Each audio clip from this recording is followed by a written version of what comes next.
Svolgo l'attività di avvocato da oltre 30 anni ad Oristano e collaboro con la CGIL dal 1997. Prima di tutto voglio ringraziare Ivo per avermi dato l'opportunità di partecipare con la rubrica Pillole del diritto alla scuola del popolo, in modo da trovare soluzioni e risolvere i dubbi che ci tormentano quotidianamente. Per esempio, molto spesso ci siamo domandati che differenza c'è tra tassa e imposta, quali sono i poteri dello Stato, che cos'è un decreto ministeriale, un DPCM, eccetera. Iniziamo da questi argomenti.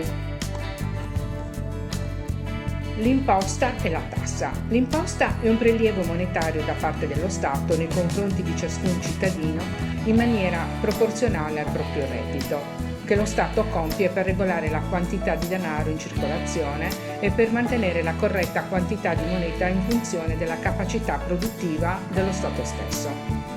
Lo Stato di conseguenza fornisce denaro ai propri cittadini con pubblici servizi, come per esempio la costruzione delle strade, scuole, e ne preleva una quantità variabile come con le imposte. La tassa è un tributo pagato allo Stato o ad un ente pubblico dai privati cittadini per usufruire di un servizio specifico e individuale, come ad esempio le tasse scolastiche. Che differenza c'è tra imposta e tassa?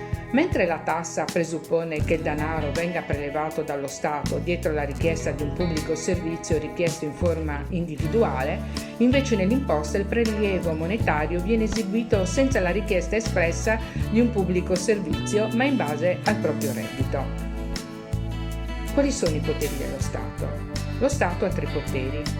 Il potere legislativo, ossia il potere di fare le leggi, che è conferito al Parlamento e anche certe volte alla Regione, ma quest'ultima strettamente nell'ambito del proprio territorio, secondo i modi e i limiti però stabiliti dalla Costituzione. Invece il secondo potere è il potere esecutivo, ossia il potere di rendere esecutive le norme che è attribuita alla pubblica amministrazione. Il terzo potere fondamentale in uno Stato di diritto è il potere giudiziario che è conferito ai giudici.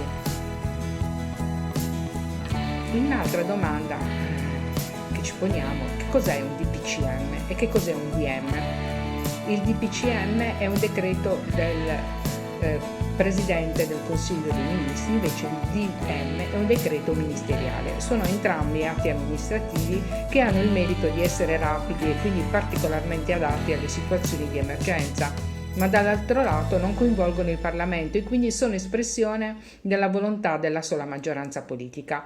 Per la sua emanazione spesso vengono coinvolti esperti del settore, tecnici e studiosi della materia. Nel caso dell'emergenza coronavirus vengono spesso intervistati medici specializzati in malattie infettive, per esempio. Invece, che cos'è un decreto legge? È un atto normativo con valore di legge utilizzato dal governo in casi straordinari di necessità ed urgenza, in base all'articolo 77 della Costituzione, ha effetto immediato e deve poi essere convertito in legge dal Parlamento entro 60 giorni. Se ciò non avviene, il decreto perde efficacia sin dall'inizio, a differenza della legge invece, che è la legge è quella che viene emanata dal Parlamento. Differenza tra DPCM e decreto legge.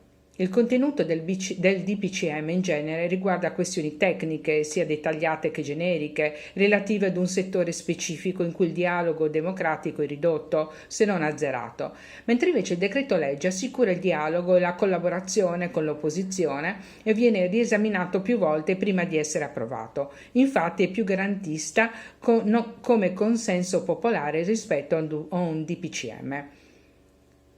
Ci poniamo spesso quali sono i poteri che vengono conferiti ad un vigile urbano. La polizia municipale è un corpo di polizia a ordinamento civile per la tutela della sicurezza urbana. Col passare degli anni i compiti di un vigile urbano sono diventati spesso più complessi del passato, sono affidati al poliziotto municipale, per esempio anche funzioni di polizia giudiziaria nei tribunali e nei carceri, servizio di polizia stradale per il controllo del traffico e la corretta circolazione dei veicoli, funzioni ausiliarie di pubblica sicurezza che possono essere di vario tipo. Per oggi ho finito, prossimamente parleremo anche delle modalità come impugnare le sanzioni e le multe che possono essere emesse da parte del vigile urbano. Comunque, la prossima volta invece parleremo del testamento. Buona serata. Alla prossima.